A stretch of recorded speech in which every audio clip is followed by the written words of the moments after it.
Hello, welcome back once again in microcontrollers and application subject.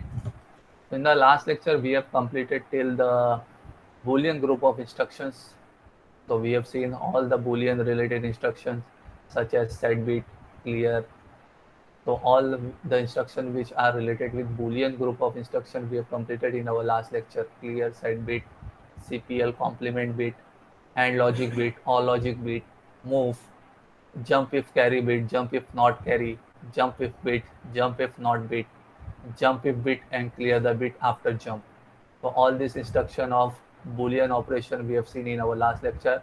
Now in our today's lecture we have to see the last category of group of instruction, that is program branching. Now what do you mean by program branching? The program branching group of instructions are those instructions which they jump from one program to the another program. If you want to switch from one program to the another program, then such instructions are used for changing the sequence of the program execution. तो ये instructions वो instruction होते हैं जहाँ से आप एक जगह से दूसरी जगह प्रोग्राम में क्या करते हो, जंप करते हो, जाते हो. तो ये सारे इंस्ट्रक्शंस है जो अभी हम लोग क्लियर करेंगे. A call, L call. So all these instructions are those instructions which switch our program from one place to another place. तो कभी कभी हमको ज़रूरत पड़ती है, मल्टीटास्किंग काम करना होता है. तो जैसे अभी एक सीक्वेंस पे प्रोग्राम एग्जीक्यूट हो रहा होता है, लेकिन अचानक से दूसरा कोई अर्जेंट काम आ जाता है, तो वहाँ पे जाके पहले उसको एग्जीक्यूट करना होता है. तो ऐसे सिचुएशन में आपको अपने प्रोग्राम को एक जगह से दूसरी जगह पे जाना पड़ता है. तो वहाँ पे जाने के लिए, पहुँचने के लिए कौन से इंस्ट्रक्शंस होंगे जो अपने को वहाँ पे पहुँचाएंगे, दूसरी जगह पहुँचाएंगे. तो वो सारे इंस्ट्रक्शंस कौन से होंगे, वो प्रोग्राम ब्रांचिंग टाइप के होंगे. So this all are the instruction which are of program branching group. So let us see one by one program branching group of instruction. So program branching group, first group of instructions are call instruction. So call instruction से क्या होगा, जब भी आपको call instruction नजर आएगा तो आपका प्रोग्राम ऑटोमेटिकली स्विच होगा एक जगह से दूसरी जगह पे, एक जगह से दूसरी जगह पे. जैसे अभी ये कॉल के भी कुछ टाइप्स है. कितने टाइप्स है यहाँ पे, दो टाइप्स दिया हुआ है. एक ए कॉल करके दिया हुआ है, एक एल कॉल करके दिया हुआ है. तो दिस दोनों भी अलग अलग इंस्ट्रक्शन है. एक ए कॉल करके दिया हुआ है, एक एल कॉल करके दिया हुआ है. A call stand for absolute call. तो एब्सोल्यूट कॉल में क्या होता है, whenever this instruction will arrive, जब भी ये इंस्ट्रक्शन आएगा आपके प्रोग्राम में, तो ये इंस्ट्रक्शन आने से अभी क्या होगा, ये प्रोग्राम स्विच होगा. आपका क्या होगा, प्रोग्राम स्विच होगा कहाँ पे, जो भी एड्रेस आप इंस्ट्रक्शन में स्पेसिफाई किए रहोगे. अभी ये ए कॉल के बाजू में ना आपका एड्रेस स्पेसिफाई किया होगा जहाँ पे आप कॉल कर रहे हो, जहाँ पे आप जाना चाहते हो. तो कॉल मतलब आप कॉल कर रहे हो वो मेमोरी एड्रेस को, और वो मेमोरी एड्रेस पे क्या होगा, आपका प्रोग्राम पहुंच जाएगा. तो जो भी आप मेमोरी एड्रेस लोकेशन स्पेसिफाई करोगे इंस्ट्रक्शन में, तो वो इंस्ट्रक्शन में जो स्पेसिफाई किया वो एड्रेस रहेगा, उस एड्रेस पे डायरेक्टली क्या होगा, ये आपका प्रोग्राम पहुंच जाएगा. जैसे फॉर एग्जांपल अगर मैंने यहाँ पे एक कॉल लिख दिया 2000H, तो एक कॉल 2000H लिख दिया, तो ऑटोमेटिकली मेरा प्रोग्राम जो है वो कौन से मेमोरी लोकेशन पे पहुंच जाएगा, 2000H मेमोरी लोकेशन पे पहुंच जाएगा. ठीक है. तो जब भी हम लोग को कहीं पे भी पहुंचाना होता है, अचानक से अर्जेंसी आती है, तो हम लोग अर्जेंसी कहीं पे भी आती है, हमारे प्रोग्राम को वहाँ पे डायरेक्टली एग्जैक्टली वो मेमोरी लोकेशन पे पहुंचना होता है, जाना होता है, तो हम लोग ये पर्टिकुलर कॉल इंस्ट्रक्शन वगैरह का यूज़ करते हैं. तो call is a type of program branching, जो प्रोग्राम को ब्रांच करता है, एक जगह से दूसरी जगह पे जंप कराता है. तो ये इस पर क्या फ़र्क है और इसमें क्या फ़र्क है, वो जरा अंडरस्टैंड करना है. तो एक है आपके पास ए कॉल और एक है आपके पास L call. A call stand for absolute call और L call stand for long call. तो ए कॉल में देखो नीचे आपको कुछ दिख रहा होगा, एड्रेस कितना दिया हुआ है, 11 बिट. यानी ए कॉल में जब भी ये टाइप का इंस्ट्रक्शन आएगा, ए कॉल टाइप का इंस्ट्रक्शन आएगा, तो आप अपने प्रोग्राम को स्विच कर सकते हो within how much memory, तो within a memory of 2 kilobyte. यहाँ पे स्पेसिफाई किया हुआ है, calls a subroutine in the maximum address range of 2 kilobytes. क्योंकि अगर आप 11 एड्रेस लाइन को यूज करोगे, तो 11 एड्रेस लाइन को यूज करके कितना मेमोरी तक आप एक्सेस कर सकते हो, you can access of memory of 2 kilobytes. ये चीज़ हम लोग ऑलरेडी क्लियर कर चुके हैं. जब आप एड्रेस लाइन 11 बिट की होगी, तो एड्रेस लाइन 11 बिट के यूज़ करके मैक्सिमम जो अपन मेमोरी को एक्सेस कर सकते हैं, वो मेमोरी एक्सेस कितना कर सकते हैं, 2 किलोबाइट की. क्योंकि अगर 10 होती है तो 1 किलोबाइट होता है, और 11 हो गई तो कितना होता है, 2 किलोबाइट. अगर यही 12 होती है तो 4 किलोबाइट होता था. ठीक है. तो यहाँ पे इसलिए एब्सोल्यूट कॉल में क्या दिया हुआ है, जब भी एब्सोल्यूट कॉल होगा, तो एब्सोल्यूट कॉल जब कॉल होगा, तो ये एब्सोल्यूट कॉल से आप अपने प्रोग्राम में स्विचिंग कर सकते हो, आप स्विच कर सकते हो, प्रोग्राम को जंप करा सकते हो. लेकिन कितने रेंज में आपके पास रेंज फिक्स है, कितने के रेंज में, 2 किलोबाइट के रेंज में। अगर आप 2 किलोबाइट के रेंज में आप कॉल करोगे एक कॉल को यूज करके, तो वो फेल हो जाएगा, वो एग्जीक्यूट नहीं हो जाएगा, वो रॉन्ग इंस्ट्रक्शन बोलेगा, इनवैलिड इंस्ट्रक्शन बोलेगा। तो जब भी आपको एक कॉल इंस्ट्रक्शन का यूज करके स्विच करना है प्रोग्राम में, एक जगह से दूसरी जगह पे जाना है, तो ये भी ध्यान में रखना होगा कि जो आप स्विचिंग करा रहे हो, जो आप एड्रेस लिख रहे हो मेमोरी लोकेशन का, वो 2 किलोबाइट के रेंज के अंदर होना चाहिए, क्योंकि एक कॉल की जो रेंज है, मैक्सिमम रेंज कितने बाइट तक का दिया हुआ है, 2 किलोबाइट तक की रेंज दिया हुआ है। तो within 2 kilobyte of memory you can jump from one place to another place with the help of this A call absolute call. अब इसी के बाद जो दूसरा कॉल है वो क्या है, L call. L call stand for long call. तो लॉन्ग कॉल क्यों दिया हुआ है, अगर आप ध्यान से देखोगे तो यहाँ पे एड्रेस कितना दिया हुआ है, 16 बिट। एड्रेस कितना दिया हुआ है, 16 बिट, यानी पूरी 16 बिट की एड्रेस लाइन आप पूरी यूज होती है ये इंस्ट्रक्शन में। Means what, you can jump anywhere over a entire 64 kilobyte of memory. तो with the help of this instruction L call, तो एल कॉल को यूज करके आप सब रूटीन, यानी एक जगह से दूसरी प्रोग्राम में जो जाओगे, उस प्रोग्राम, दूसरी प्रोग्राम को बोलते हैं सब रूटीन। यानी आप एक मेन प्रोग्राम में एग्जीक्यूशन कर लेते हैं, लेकिन कुछ अर्जेंसी आ गई, आपको अचानक से कोई दूसरे प्रोग्राम में जाना है, तो जो दूसरे प्रोग्राम में हम जाते हैं, पहुंचते हैं, उसको बोलते हैं सब रूटीन। उसको क्या बोलते हैं हम लोग, सब रूटीन बोलते हैं। तो ये एल कॉल से आप डायरेक्टली सब रूटीन पे जाओगे, और वो सब रूटीन का रेंज जो है वो एंटायर आपका 64 किलोबाइट का पूरा मेमोरी हो सकता है। तो आप कहीं पे भी एंटायर 64 किलोबाइट की मेमोरी रेंज का एड्रेस स्पेसिफाई करो, एल कॉल इंस्ट्रक्शन को यूज करके आप जंप कर सकते हो। ये इंस्ट्रक्शन वहाँ पे आपको लेके जाके पहुंचा देगा। तो आई होप आप लोगों को समझ में आ रहा होगा कॉल इंस्ट्रक्शन। तो कॉल इंस्ट्रक्शन मतलब क्या, यू आर कॉलिंग, आप कॉल कर रहे हो, किसको कॉल कर रहे हो, दूसरी मेमोरी लोकेशन को, दूसरे प्रोग्राम की जगह को कॉल कर रहे हो। तो दूसरे कॉल के प्रोग्राम को कॉल कर रहे हो, तो उसका जो है वो दो टाइप है, एक ए कॉल है, एक एल कॉल है। ए कॉल जो होता है एब्सोल्यूट कॉल, जिससे आप मैक्सिमम कितने मेमोरी तक जंप कर सकते हो, 2 किलोबाइट। और एल कॉल जो है वो आपका जो एड्रेस पहुंचा सकता है कितने, एंटायर 64 किलोबाइट के मेमोरी एड्रेस रेंज में आपको पहुंचा सकता है। ठीक है, अब इसी के साथ इंस्ट्रक्शन में देखो रिटर्न के इंस्ट्रक्शन है। रिटर्न, यह रिटर्न का क्यों जरूरी होता है, कब जरूरत पड़ती है, जब एक बार आप अपने मेन प्रोग्राम से दूसरे प्रोग्राम में पहुंचे, जिसको सब रूटीन बोलते हो, तो जब वो सब रूटीन का प्रोग्राम खत्म हो गया, जब उसका टास्क खत्म हो गया, तो आपको अपने दोबारा मेन प्रोग्राम पे आना है ना। आपने प्रोग्राम से स्विच हुए थे सिर्फ टाइम बिंग के लिए, कुछ अर्जेंसी आई थी, तो वो अर्जेंसी के हिसाब से आपने जाके दूसरे प्रोग्राम को एग्जीक्यूट किया। लेकिन जब वो दूसरा प्रोग्राम का काम खत्म हो गया, टास्क खत्म हो गया, तो आपको तो दोबारा से अपने मेन प्रोग्राम में आना है। तो दोबारा से जो मेन प्रोग्राम में आना है, तो उसके लिए जो इंस्ट्रक्शन यूज होता है वो क्या यूज होता है, रिटर्न इंस्ट्रक्शन। तो जो आप सब रूटीन प्रोग्राम को एग्जीक्यूट कर लिए, तो सब रूटीन के प्रोग्राम में जो लास्ट इंस्ट्रक्शन होगा वो कौन सा इंस्ट्रक्शन होगा, रिटर्न इंस्ट्रक्शन होगा। ये रिटर्न इंस्ट्रक्शन जैसे ही एग्जीक्यूट होगा, वैसे ही दोबारा आपका अपने मेन प्रोग्राम में आ जाएगा, जहां से उसने काम को छोड़ा था, काम को जहां से खत्म किया था। तो जहां पे एल कॉल इंस्ट्रक्शन, ए कॉल इंस्ट्रक्शन एग्जीक्यूट हुआ था, उसके नीचे पे आ जाएगा रिटर्न इंस्ट्रक्शन को एग्जीक्यूट होते ही, उसके नीचे रिटर्न इंस्ट्रक्शन पे आ जाएगा। रिटर्न इंस्ट्रक्शन क्या करेगा, उसको उसके नीचे प्रोग्राम के इंस्ट्रक्शन पे लेके आके पहुंचा देगा। तो यहाँ पे वही चीज लिखा हुआ दिखाई देगा, return is used to return from a subroutine previously called by L call और ए कॉल। तो जो एल कॉल और ए कॉल की वजह से जो जंप हुआ था, वो जंप होने के बाद वो प्रोग्राम जब एग्जीक्यूट हो गया, तो उस एग्जीक्यूट होने में जो लास्ट इंस्ट्रक्शन होगा उसमें क्या होगा, रिटर्न। तो रिटर्न जैसे ही एग्जीक्यूट होगा, आपको दोबारा आपके मेन प्रोग्राम में लेके आ जाएगा, जहां से एल कॉल कॉल हुआ था, जहां से एल कॉल और ए कॉल आपने लिखा था। तो एल कॉल और ए कॉल जहां से लिखा था, उसके नीचे वाले स्टेप पे आपको लाके छोड़ देगा ये इंस्ट्रक्शन। बात समझ में आई। तो when ever you use A call, L call, तो याद रखो जब भी कॉल इंस्ट्रक्शन यूज होगा, तो वो सब रूटीन जहाँ पे खत्म होगा, उसका लास्ट स्टेटमेंट ये होगा रिटर्न, क्योंकि आपको दोबारा आपके मेन काम में आना है, मेन प्रोग्राम में आना है। आप मेन प्रोग्राम से हट के वहां पे गए थे अर्जेंसी की वजह से, दूसरे प्रोग्राम में गए थे, तो दूसरा प्रोग्राम जब खत्म होगा, तो उसका लास्ट इंस्ट्रक्शन क्या होगा, रिटर्न। और रिटर्न क्या करेगा, दोबारा आपको आपके मेन प्रोग्राम में लाके छोड़ देगा, जहाँ पे आप काम कर रहे थे। तो आई होप आप लोगों को ये रिटर्न इंस्ट्रक्शन का क्लियर होगा। तो रिटर्न कब यूज होगा, when ever you use call instruction. जब जब कॉल इंस्ट्रक्शन यूज करोगे, तब तक सब रूटीन का लास्ट इंस्ट्रक्शन क्या होगा, रिटर्न इंस्ट्रक्शन होगा।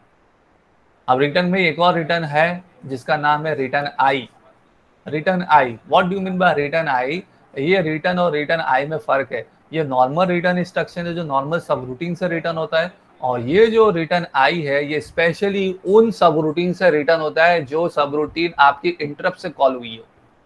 हम लोग आगे चल के इंटरप्ट्स वगैरह पढ़ने वाले हैं, हमारे सिलेबस में दिया हुआ है इंटरप्ट्स करके, जिसके बारे में मैं आपको बार बार बताता रहता हूँ कि माइक्रो कंट्रोलर 8051 में 5 इंटरप्ट्स है जिसके बारे में आप लगातार सुनते हुए आ रहे हो। तो ये इंटरप्ट्स होता क्या है, एक्चुअली में क्या होता क्या है? तो इंटरप्ट्स भी is nothing but a type of instructions जो आपको क्या करते हैं, अपने प्रोग्राम को स्विच करते हैं एक जगह से दूसरी जगह पे। बात समझ में आई? आपके प्रोग्राम को जब आपको एक जगह से दूसरी जगह पे स्विच कराना होता है तो ये इंटरप्ट्स वगैरह का भी काम होता है, जो जिनका एड्रेस फिक्स होता है। यहाँ पे इनका एड्रेस फिक्स होता है, जब भी ये इंटरप्ट आएगा तो हमेशा आपका प्रोग्राम वो मेमोरी एड्रेस में पहुंचेगा। तो ये हम लोग पढ़ेंगे आगे चल के। तो जब आपकी इंटरप्ट वाली सब रूटीन से रिटर्न होता है, जो इंटरप्ट की वजह से जो जंप होता है वहां से आपको रिटर्न होना होता है, तो उस टाइम पे जो इंस्ट्रक्शन यूज होता है जो रिटर्न होने के लिए, वो आपका यूज होता है रिटर्न आई। क्या यूज होता है? रिटर्न आई। तो रिटर्न आई इज एक्चुअली क्या है, ये आपका रिटर्न इंस्ट्रक्शन यूज हो रहा है व्हेन एवर यू आर, जब आपकी सब रूटीन कौन सी वाली सर्व होती है? इंटरप्ट सब रूटीन। तो जब इंटरप्ट सब रूटीन सर्व हो जाती है तो वहां से आपको जो रिटर्न बैक होना है, तो वो रिटर्न बैक होने के लिए कौन सा इंस्ट्रक्शन यूज होगा? RETI। तो ये दोनों में फर्क है, नॉर्मल RET और RETI में। नॉर्मल RET जो नॉर्मल ए कॉल एल कॉल की वजह से जो आप जंप किए थे, तो वहां से आपको सब रूटीन से रिटर्न आना है, तो उसको बोलते हैं RET इंस्ट्रक्शन यूज करके आ जाओगे। और ये रिटर्न आई स्पेशली उन जगह से आपको रिटर्न आ रहा है जो इंटरप्ट की वजह से पहुंची थी। तो जो इंटरप्ट की वजह से दूसरी जगह पे पहुंची थी, आपका दूसरा जगह पे प्रोग्राम में पहुंचा था, तो वहां से आपको जो रिटर्न आना है, तो उसके लिए वहां पे नीचे आपको क्या लिखना पड़ेगा? RETI लिखना पड़ेगा, रिटर्न फ्रॉम इंटरप्ट सब रूटीन। तो रिटर्न फ्रॉम इंटरप्ट सब रूटीन से आपको रिटर्न आने के लिए RETI लिखना पड़ेगा। आई होप आप लोगों को समझ में आ रहा है? समझ में आ रहा है? दोनों का फर्क समझ में आ रहा है क्या बोल रहा हूँ मैं? RET में दो, एक नॉर्मल रिटर्न है और एक रिटर्न आई है। तो रिटर्न आई जो है वो कौन सा वाला है? whenever you are returning from interrupt subroutine, जब आप इंटरप्ट की वजह से जंप किए थे, इंटरप्ट होने की वजह से जो जंप हुआ था प्रोग्राम में, तो वहां का प्रोग्राम जो खत्म हुआ, तो वहां से रिटर्न आना है, जो बैक आना है अपने मेन प्रोग्राम में, तो वहां पे जो इंस्ट्रक्शन यूज होगा वो कौन सा यूज होगा? RETI। और जो नॉर्मल ए कॉल एल कॉल की वजह से जो जंप हुआ था वहां से रिटर्न आना है, तो वहां पे नॉर्मल RET इंस्ट्रक्शन यूज होता है। फिर इसके बाद आपको लास्ट में दिख रहा होगा NOP। NOP stand for no operation. अब ये नो ऑपरेशन मतलब आपका माइक्रो कंट्रोलर कोई ऑपरेशन नहीं परफॉर्म करेगा, जस्ट आपका खाली क्या करेगा? एक मेमोरी साइकिल टाइम डिले करेगा, यानी जबरदस्ती बस एग्जीक्यूट किया, करना कुछ नहीं था। तो ये वो है, टाइम डिले वगैरह के लिए यूज होता है नो ऑपरेशन। तो नो ऑपरेशन मतलब the micro controller does not perform any operation, just execute किया इंस्ट्रक्शन को। एग्जीक्यूट किया मतलब उतनी मशीन साइकिल जो एग्जीक्यूशन होने का टाइम लगता है, जितना मशीन साइकिल लगता है एग्जीक्यूट होने में एक इंस्ट्रक्शन को, तो उतना एग्जीक्यूशन खाली उसने इन्वॉल्व किया, वेस्ट किया, अपना टाइम उतना वेस्ट किया। तो इसलिए यहाँ पे दिया होगा आपको no operation instruction does nothing. तो ये इंस्ट्रक्शन कुछ भी नहीं करता है। और no operation is typically use to generate a delay in execution. तो जब आपको कुछ डिले वगैरह चाहिए रहता है, यानी आपको ठहरना होता है, माइक्रो कंट्रोलर को जबरदस्ती कुछ थोड़ा डिले कराना होता है, ये जबरदस्ती थोड़ा रुक जाए, ठहर जाए, कुछ टाइम का आपको डिले चाहिए रहता है, तो वहां पे ये सारे इंस्ट्रक्शन यूज होते हैं नो ऑपरेशन। तो इसलिए यहाँ पे दिया हुआ है no operation is typically use to generate a delay in execution. तो जब भी आपको अपने एग्जीक्यूशन में कुछ डिले चाहिए, कुछ अमाउंट का डिले चाहिए, थोड़ा सा डिले चाहिए, थोड़ा सा ठहराव चाहिए आपको, तो वहां पे आप नो ऑपरेशन लिख सकते हो। माइक्रो कंट्रोलर क्या करेगा? खाली जबरदस्ती उसको एग्जीक्यूट करेगा, करना कुछ नहीं उसको। यानी उस इंस्ट्रक्शन में माइक्रो कंट्रोलर कुछ करता कुछ नहीं है, कहीं पे कुछ असर नहीं दिखाता है, जस्ट वो इंस्ट्रक्शन को खाली एग्जीक्यूट कर रहा है। तो जो एग्जीक्यूशन का टाइम लग रहा है उतना तो टाइम लगेगा ही ना। अब जो इंस्ट्रक्शन को एग्जीक्यूट करने में टाइम लेता है माइक्रो कंट्रोलर, उतना टाइम लेगा ही। तो नो ऑपरेशन इसलिए क्या बोला गया? Typically it is used for generate a delay. तो जनरली डिले वगैरह कराने के लिए ये नो ऑपरेशन का इस्तेमाल होता है। ठीक है, तो ये नो ऑपरेशन भी आपका प्रोग्राम ब्रांचिंग में स्पेसिफाई कर दिया था। हालांकि कहीं जंप नहीं कर रहा है, जस्ट आपका क्या कर रहा है, वो नो ऑपरेशन में आपका खाली माइक्रो कंट्रोलर इन्वॉल्व होकर खाली डिले कर रहा है, खाली एग्जीक्यूट कर रहा है, कुछ काम कुछ नहीं कर रहा है। ओके, कमिंग टू इसी तरीके से जैसा आपने जंप अपना कॉल इंस्ट्रक्शन देखे हैं, तो वैसे ही जंप इंस्ट्रक्शन है। अब जंप में भी देखो बहुत सारे इंस्ट्रक्शन का टाइप्स दिया हुआ है। जंप्स में आपको दिखेगा बहुत सारे टाइप्स के नाम दिए हुए हैं, A jump, L jump, short jump. तो एक एक आपके कॉल इंस्ट्रक्शन थे और एक आपके यहाँ पे कौन से आ गए? जंप इंस्ट्रक्शन आ गए। अब जंप में देखो, एक पहला जंप वही है absolute jump, A jump. A jump stand for absolute jump, जिसके बारे में मैंने आपको समझा चुका हूँ। एब्सोल्यूट जंप का मतलब क्या होगा? बिल्कुल ये है ए कॉल के जैसा ही है, ए कॉल जैसा था वैसे एब्सोल्यूट जंप भी है। तो एब्सोल्यूट जंप में भी आपका माइक्रो कंट्रोलर डायरेक्टली जंप करेगा जो एड्रेस आप स्पेसिफाई करोगे इंस्ट्रक्शन में, लेकिन उसका एड्रेस जो मैक्सिमम रेंज होना चाहिए वो कितने बाइट का होना चाहिए, 2 किलोबाइट का, क्योंकि उसकी एड्रेस लाइन कितनी यूज होती है, 11। तो ए जंप में एड्रेस लाइन कितनी यूज होती है, 11 एड्रेस लाइन यूज होती है।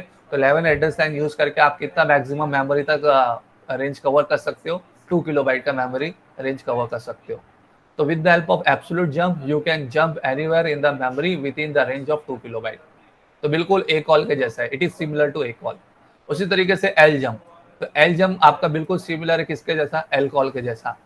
एल कॉल में आप एंटायर 64 किलोबाइट की मेमोरी एड्रेस रेंज में जंप कर सकते थे, पहुंच सकते थे। उसी तरीके से एल जंप, तो ये एल जंप इंस्ट्रक्शन से आप एंटायर 64 किलोबाइट की मेमोरी एड्रेस रेंज में कहीं पे भी आप जंप कर सकते हो, जा सकते हो, पहुंच सकते हो।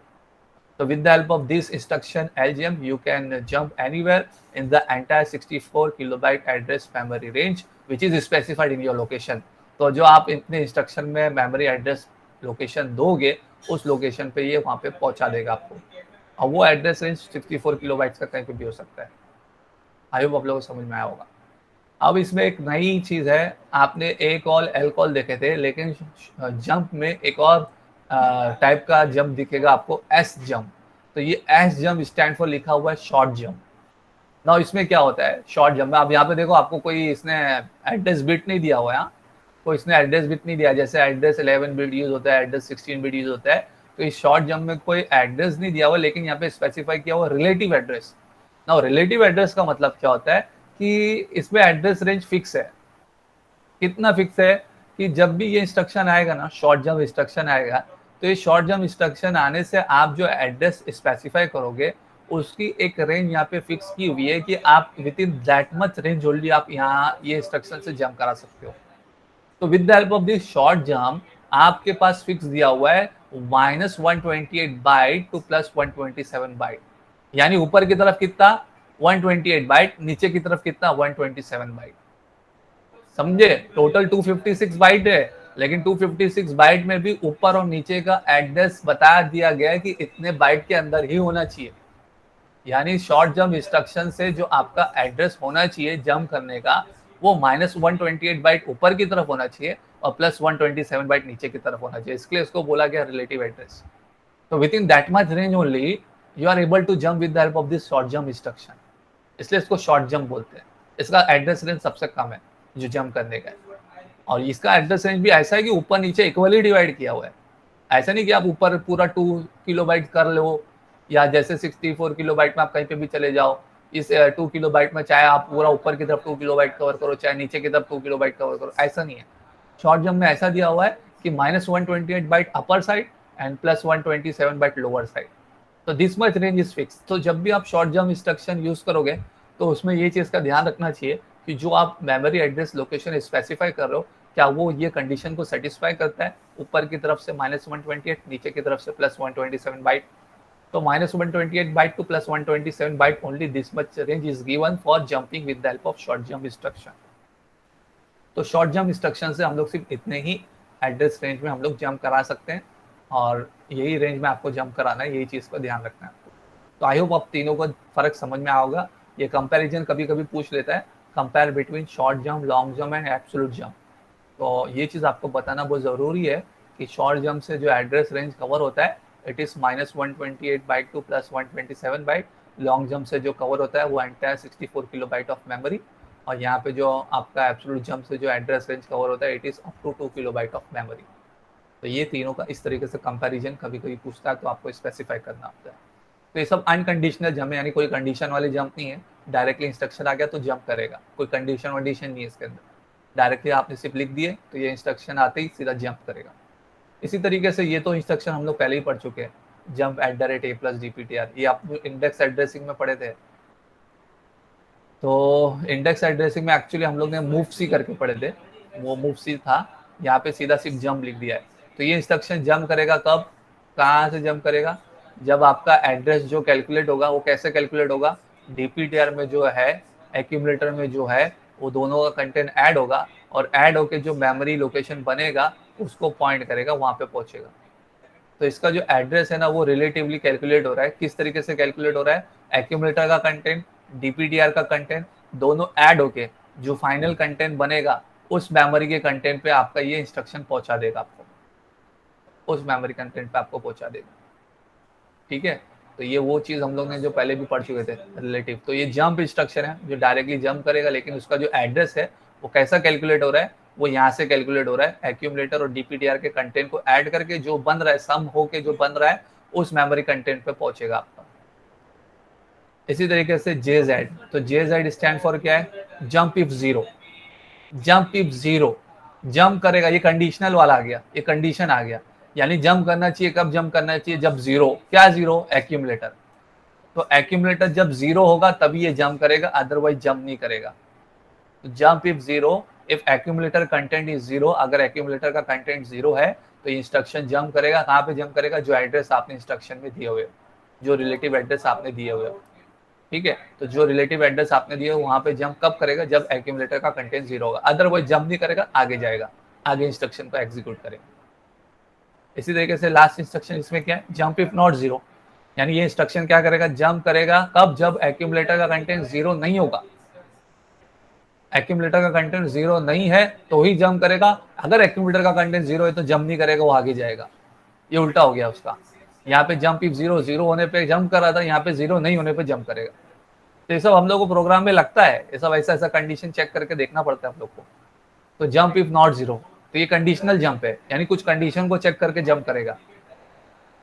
तो एक्यूमुलेटर का कंटेंट अगर जीरो नहीं रहेगा तो ये इंस्ट्रक्शन जंप करेगा, कहाँ पे जंप करेगा, जो एड्रेस आपने दिया हो इंस्ट्रक्शन में, जो रिलेटिव एड्रेस आपने इंस्ट्रक्शन में दिया हो। तो जो रिलेटिव एड्रेस आपने दिए वहां पे जंप करेगा जब एक्यूमुलेटर का कंटेंट जीरो नहीं होगा, अगर जीरो होगा तो आगे बढ़ेगा। इसी की तरीके से बहुत सारे और भी इंस्ट्रक्शंस है, जैसे कि आपको ये दिख रहा होगा CJNE, ये बहुत इंपॉर्टेंट इंस्ट्रक्शन है, बहुत बार यूज होता है, यहाँ बहुत इंस्ट्रक्शन बहुत इंपॉर्टेंट है, बहुत बार यूज होता है। CJNE स्टैंड फॉर, सबसे पहले तो आपको मैं क्लियर करा दूं CJNE का मतलब क्या होता है। CJNE stand for compare jump if not equal, यानी कंपेयर करने का और जंप करने का जब दोनों ना इक्वल हो। तो कंपेयर किसके किसके बीच में करने का, सोर्स और डेस्टिनेशन के बीच में। जो इंस्ट्रक्शन में सोर्स और डेस्टिनेशन दिया होगा उन दोनों के बीच में कंपेयर करने का। कंपेयर करके अगर दोनों इक्वल नहीं है तो जंप करो, तब जंप करो। तो इसके भी देखो बहुत सारे कंडीशन है, हाँ ये CJNE के बहुत सारे कंडीशन है, अलग अलग कंडीशन के हिसाब से वो जंप करता है कि अगर वो सोर्स ग्रेटर है या डेस्टिनेशन ग्रेटर है या दोनों इक्वल है तो क्या क्या होगा। यहाँ पे आपको दिख रहा होगा CJNE A, डायरेक्ट एड्रेस करके दिख रहा होगा। तो यहाँ पे सोर्स जो है वो आपका क्या है, डायरेक्ट एड्रेस है। ये जो आपका सोर्स जो है वो मेमोरी लोकेशन का डायरेक्ट एड्रेस है, और डेस्टिनेशन जो है वो क्या है, आपका एक्यूमुलेटर है। तो ये इंस्ट्रक्शन एक्चुअली में करता क्या है, ये कंपेयर करने का मतलब कैसा कंपेयर होता है, एक्चुअली में कंपेयर करने का मतलब ये होता है दोनों के बीच में सब्ट्रैक्शन होता है, A-B, यानी A-B, यानी A- अभी जहाँ पे ये जो सोर्स है वो क्या है, आपका डायरेक्ट एड्रेस है। तो डायरेक्ट एड्रेस में जो कंटेंट होगा वो एक्यूमुलेटर में जो कंटेंट होगा वो दोनों पहले सब्ट्रैक्ट हो गया। पहले सबसे पहले ऊपर ऊपर क्या होगा, एक्यूमुलेटर का कंटेंट, माइनस नीचे क्या होगा, डायरेक्ट मेमोरी लोकेशन का एड्रेस का कंटेंट। अब दोनों में माइनस होगा तो अब देखो तीन पॉसिबिलिटी होती है। एक तो क्या हो कि ए का कंटेंट बड़ा हो डायरेक्ट मेमोरी के कंटेंट से, दूसरा क्या हो कि ए का कंटेंट इक्वल हो डायरेक्ट मेमोरी के कंटेंट से, और तीसरा क्या है, या ए का कंटेंट छोटा हो डायरेक्ट मेमोरी के कंटेंट से। तो जब भी ये ए का कंटेंट छोटा होगा डायरेक्ट मेमोरी के कंटेंट से तो उस टाइम पे कैरी फ्लैग ऑटोमेटिकली सेट होगा। ध्यान से सब याद रखो आप लोग, जब भी ए का कंटेंट छोटा होगा डायरेक्ट मेमोरी के कंटेंट से, ये जो बाजू में आपका जो सोर्स है, तो उस टाइम पे ऑटोमेटिकली आपका कैरी फ्लैग क्या होगा, सेट हो जाएगा। वो इंडिकेट करेगा, क्या इंडिकेट करेगा, कैरी फ्लैग सेट होके वो बताएगा कि यहाँ पे जो डेस्टिनेशन का जो कंटेंट है वो छोटा है आपके डायरेक्ट एड्रेस से, सोर्स से। तो इसके लिए ऑटोमेटिकली क्या हो गया, कैरी फ्लैग सेट हो गया। और कैरी फ्लैग सेट कब नहीं होगा, जब ए का कंटेंट ग्रेटर होगा डायरेक्ट एड्रेस के कंटेंट से, यानी डेस्टिनेशन का कंटेंट अगर ग्रेटर होता है सोर्स से तो उस टाइम पे कैरी फ्लैग सेट नहीं होगा। और बाकी आपको तो पता है अगर इक्वल होगा तो जंप ही नहीं करेगा, जब ए और डायरेक्ट एड्रेस का कंटेंट इक्वल होगा तो जंप ही नहीं करेगा। इसलिए यहाँ पे इंस्ट्रक्शन में दिया हुआ है compare jump if not equal. तो कंपेयर कर रहा है, कंपेयर करने का मतलब क्या हो रहा है, यहाँ पे आपको क्लियर कर दिया मैंने। कंपेयर करने का मतलब यहाँ पे होता है एक्चुअल में सब्ट्रैक्शन। तो सब्ट्रैक्शन होकर ये चेक होता है कि कौन सा वाला कंटेंट बड़ा है, कौन सा वाला कंटेंट छोटा है। तो if a content is greater than direct content then carry flag will not set. If a content is less than direct address content, then carry flag is set. इससे हमको मालूम पड़ेगा कि कौन सा वाला कंटेंट बड़ा है, कौन सा वाला कंटेंट छोटा है, ठीक है। तो CJNE ये वही काम करता है और कंपेयर करेगा, चेक करेगा और जंप इफ नॉट इक्वल, अगर दोनों इक्वल नहीं रहेंगे तो जंप करेगा, अगर इक्वल हो गए तो जंप नहीं करेगा, आगे बढ़ेगा, इक्वल हो गए तो जंप नहीं करेगा, आगे बढ़ेगा। तो इसलिए इंस्ट्रक्शन में लिखा हुआ है CJNE। तो CJNE इंस्ट्रक्शन ये आपका क्या काम करता है, दोनों के कंटेंट को कंपेयर करता है। कंपेयर करने का मतलब इन शॉर्ट क्या होता है, सब्ट्रैक्शन होता है, और दोनों को वो चेक करता है कौन सा बड़ा है कौन सा छोटा है, अकॉर्डिंगली कैरी फ्लैग सेट होता है। और अगर इक्वल होंगे तो आगे बढ़ेगा, नहीं इक्वल होंगे तो वो जंप करेगा। कहाँ पे जंप करेगा, जो एड्रेस आपने दिया हो, जो रिलेटिव एड्रेस आपने स्पेसिफाई किया हो, वो रिलेटिव एड्रेस पे जंप करेगा। उसी तरीके से CJNE की बहुत सारे टाइप्स है। अभी यहाँ पे CJNE a, डेटा दे दिया, तो a, डेटा का मतलब क्या होता है, अब यहाँ पे डायरेक्ट मेमोरी एड्रेस का कंटेंट था, यहाँ पे इमीडिएट डेटा आ गया। अब जो इमीडिएट डेटा है उसके साथ में कंपैरिजन होगा एक्यूमुलेटर के कंटेंट का। तो एक्यूमुलेटर का कंटेंट इमीडिएट डेटा के साथ में कंपेयर कर रहा है, छोटा बड़ा क्या है वो हिसाब से चेक करेगा। तो जो छोटा है जो बड़ा है वो हिसाब से कैरी फ्लैग सेट होगा। तो ये कितने बाइट का इंस्ट्रक्शन है, कौन मुझे बता सकता है, how many byte instruction it is CJNE। तो ऑटोमेटिकली आप लोग ध्यान से देखो, जो रिलेटिव एड्रेस इंस्ट्रक्शन में आता है ना, तो आपके बाइट को ऑलरेडी बढ़ा देता है। तो CJNE जो इंस्ट्रक्शन जो है वो आपका 3 बाइट मिनिमम है ही, बिकॉज रिलेटिव एड्रेस जो है ना वो आपका इंस्ट्रक्शन का पार्ट है, क्योंकि आपको जहाँ पे जंप कराना है वो एड्रेस तो लिखना ही पड़ेगा ना, तो ऑलरेडी वो 2 बाइट का रहता है। तो मिनिमम आपको मैं बता रहा हूँ, minimum it is a 3 byte instruction minimum. बाकी और भी बाइट उसकी बढ़ेगी डिपेंडिंग अपॉन द डेटा, जैसा डेटा रहेगा वैसा देखते हुए 4 बाइट का भी हो सकता है, 5 बाइट का भी हो सकता है। तो मिनिमम आपका कितने बाइट का है, ये 3 बाइट का है। CJNE इंस्ट्रक्शन मिनिमम 3 बाइट का है। और भी क्या क्या है, जैसे CJNE RN, डेटा, यानी रजिस्टर का कंटेंट और इमीडिएट डेटा के बीच में कंपैरिजन होगा, जो छोटा बड़ा है वो हिसाब से कैरी फ्लैग सेट होगा और जंप करेगा। CJNE @RI, डायरेक्ट, अब इसका मतलब क्या होता है, ये कंपेयर कर रहा है किन किन के बीच में, जो मेमोरी लोकेशन का कंटेंट रजिस्टर पॉइंट कर रहा है उसके और डायरेक्ट एड्रेस के कंटेंट के बीच में। तो CJNE compare jump if not equal, तो किसके बीच में कंपेयर कर रहा है, वो कंटेंट जो मेमोरी लोकेशन का एड्रेस पॉइंट कर रहा है बाय रजिस्टर RI, और डायरेक्ट मेमोरी का एड्रेस का कंटेंट जो इंस्ट्रक्शन में दिया हुआ है।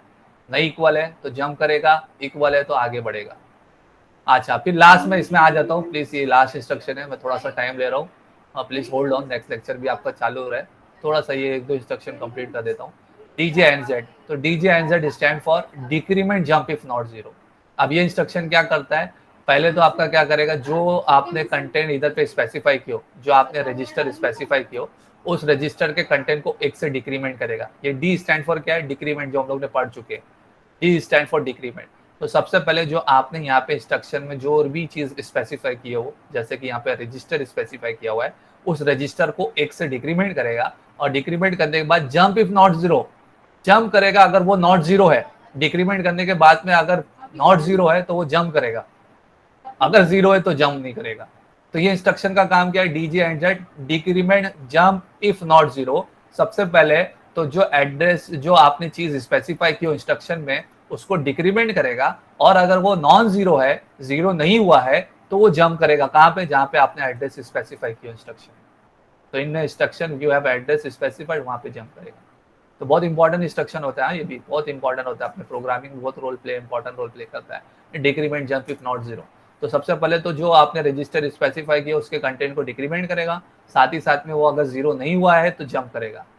इसी तरीके से यहाँ पे एक और उसी का पार्ट दिया हुआ है, decrement jump if not 0 direct address. तो अब ये किसको डिक्रीमेंट करेगा, डायरेक्ट एड्रेस के कंटेंट को, जो इंस्ट्रक्शन में आपने स्पेसिफाई किया, डायरेक्ट एड्रेस का जो कंटेंट आपने स्पेसिफाई किया उसको डिक्रीमेंट करेगा, और अगर वो 0 नहीं हुआ है तो जंप करेगा टू द रिलेटिव एड्रेस। तो ये भी 3 बाइट का इंस्ट्रक्शन है आपका, इट इज ऑल्सो 3 बाइट, क्योंकि रिलेटिव एड्रेस यहाँ पे इंस्ट्रक्शन का पार्ट है। तो आई होप आप लोग को समझ में आया होगा। Now it's a time to attempt MCQ set 2। तो फटाफट जरा हम लोग का MCQ सेट 2 अटेम्प्ट करना है। I am taking your time, sorry. पहला इस क्वेश्चन यहाँ पे दिया हुआ है, please read the first question. Following instruction transfer control to the return address store on the stack. इनमें से कौन सा इंस्ट्रक्शन जो है वो ट्रांसफर करता है control to return address store on to the stack. तो जब आपने कॉल किए थे तो कॉल से जो आपको बैक होना है, रिटर्न होना है अपने एड्रेस पे, तो इनमें से वो कौन सा इंस्ट्रक्शन है जो आपको रिटर्न कराता है? जो आपने स्टैक मेमोरी में स्टोर किया हुआ है एड्रेस, वापस से आपको रिटर्न होना है मेन प्रोग्राम में, तो इनमें से वो कौन सा इंस्ट्रक्शन है जो रिटर्न कराता है मेन प्रोग्राम में? प्लीज जल्दी जल्दी बताओ।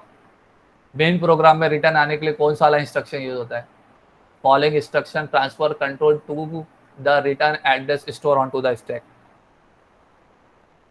जल्दी प्लीज जवाब दो। B B, RET। Yes, very good. RET instruction जो है आपको अपने मेन प्रोग्राम में रिटर्न बैक कराता है। Very good. Second question, JNC relative instruction specified, ये क्या इंस्ट्रक्शन स्पेसिफाई कर रहा है? JNC रिलेटिव, इनमें से क्या इंस्ट्रक्शन स्पेसिफाई कर रहा है? Jump if direct bit, jump if direct bit is not set, jump if carry is set, jump if carry is not set. कौन सा है? जल्दी से बताओ। Jump if carry is not. Option D. हाँ, वेरी गुड। तो JNC stand for jump if not carry, यानी jump if carry is not set. तो जब आपका कैरी सेट नहीं है तो जंप करेगा कहाँ पे? टू द रिलेटिव एड्रेस जो आपने इंस्ट्रक्शन में दिया हो। तो ऑप्शन डी इसका करेक्ट आंसर है। Very good. लास्ट क्वेश्चन हम लोग को पढ़ना है जो CJNE से रिलेटेड है शायद। Identify the instruction that compares the content of accumulator with immediate data, and if contents are not equal, then jump to the relative address computed by adding the sign displacement to the content of program counter। तो बहुत लंबा चौड़ा इसने specify किया हुआ है। सबसे पहले आपको यहाँ पे पूछ रहा है कि वो इंस्ट्रक्शन को स्पेसिफाई करो जो क्या कर रहा है, कंपेयर करता है किसके किसके बीच में? एक्यूमुलेटर और इमीडिएट डेटा के बीच में। और वो जब जंप नहीं होते हैं और वो जब इक्वल नहीं होते हैं तो वो जंप करता है एड्रेस, और उसका एड्रेस जो है वो कंप्यूट किस तरीके से किया हुआ है? Sign displacement to the content of program counter, sign displacement to the address of program counter. तो अब इनमें से कौन सा वो इंस्ट्रक्शन होगा? Sign displacement, sign displacement to the content of program counter. तो कौन सा होगा वो sign displacement to the content of program counter? अब इनमें से कौन सा इंस्ट्रक्शन है आपको पहले ही देख के समझ में आ जाएगा। कुछ इसमें वो इतना कुछ खास मतलब नहीं है। जो लास्ट में जो लिखा हुआ है वो जो कंप्यूट होता है वो ऑलरेडी प्रोग्राम काउंटर ही कंप्यूट करता है। जो भी एड्रेस वो प्रोग्राम काउंटर की वजह से ही कंप्यूट होता है। आप सीधा सीधा बताओ वो कौन सा इंस्ट्रक्शन है जो compare jump if not equal कर रहा है एक्यूमुलेटर और इमीडिएट डेटा के बीच में? ए, वेरी गुड। तो ये इंस्ट्रक्शन ही आपको नजर आ रहा है जो क्या कर रहा है? कंपेयर कर रहा है एक्यूमुलेटर और इमीडिएट डेटा के बीच में कंपेयर कर रहा है। और जब नहीं इक्वल होगा तो कौन से एड्रेस पे जंप करेगा? रिलेटिव एड्रेस जो इंस्ट्रक्शन में दिया होगा। तो जो रिलेटिव एड्रेस इंस्ट्रक्शन में दिया होगा वहाँ पे जंप करेगा। तो इसका आंसर ए है। तो लेट अस सी जो हमारे आंसर करेक्ट है कि नहीं। तो फर्स्ट वाले का आंसर बी है, रिटर्न नॉर्मल। सेकेंड वाले का answer D, jump if carry is not set. Very good. Third वाले का answer A, compare jump if not equal A comma hash data comma relative address. तो I hope आप लोग को समझ में आया होगा। Very good. मेरे ख्याल से यही था। तो this is all the summary, जो जो इंस्ट्रक्शंस हम लोग ने किए थे बूलियन वेरिएबल के और प्रोग्राम ब्रांचिंग के। तो this all instruction which we have cover in our this lecture. तो इससे पहले हम लोग वाले अपने लेक्चर में किए थे बूलियन इंस्ट्रक्शंस के ग्रुप ऑफ इंस्ट्रक्शन, और आज हम लोग ने जो कवर किए वो किए हैं program branching group of instruction. तो आई होप आप लोग को समझ में आया होगा। Thank you very much for joining, listening, understanding. Stay safe, stay at home. Thank you very much.